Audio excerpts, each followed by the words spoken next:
একটু মোহাম্মদ লোকমান হোসেন আকাশের কাছে জানতে বড় ভবন বা যে শপিং মলগুলো আছে বা এই জায়গাগুলোতে সেন্ট্রাল বা মাল্টি ভিআরএফ এসি কেন ব্যবহার করা হয়?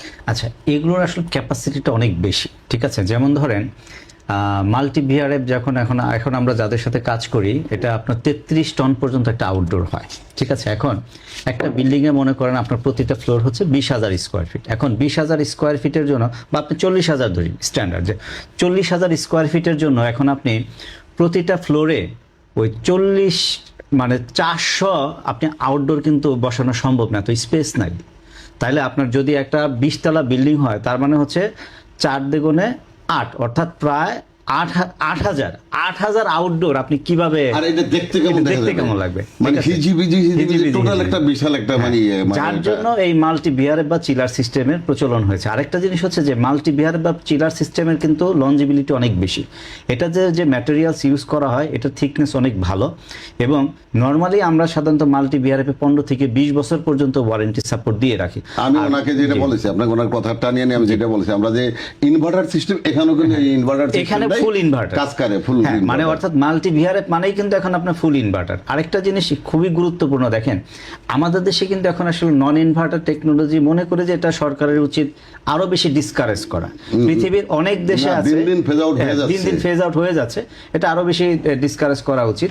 কারণ পৃথিবীর ডেভেলপ কান্ট্রি কখনোই এখন আর নন ইনভার্টার এসি ইউজ করে না, only because of to save the power.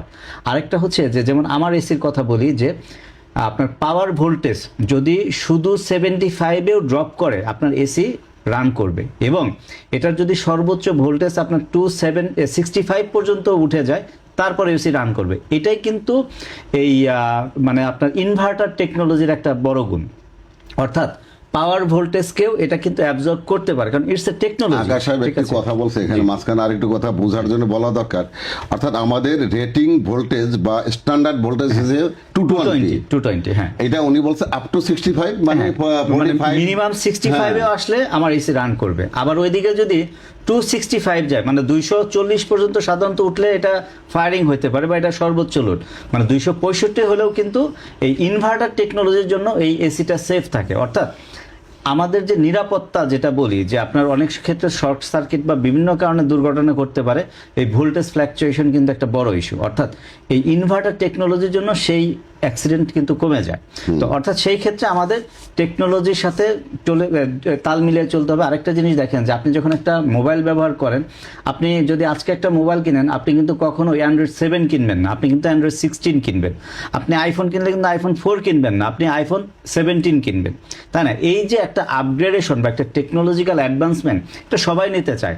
সেই ক্ষেত্রে ইনভার্টার টেকনোলজি হচ্ছে যে একদম লেটেস্ট একটা আপগ্রেডেশন টেকনোলজি, এবং এটা হচ্ছে আমাদের পরিবেশ সেফটি, এবং আমাদের হিউম্যান সেফটি, আমাদের মানি সেফটি, আমাদের eco safety, all together inverter technology is very much মানে এসেনশিয়াল ফর আওয়ার লাইফ, আমরা যেটা মনে করি আর কি।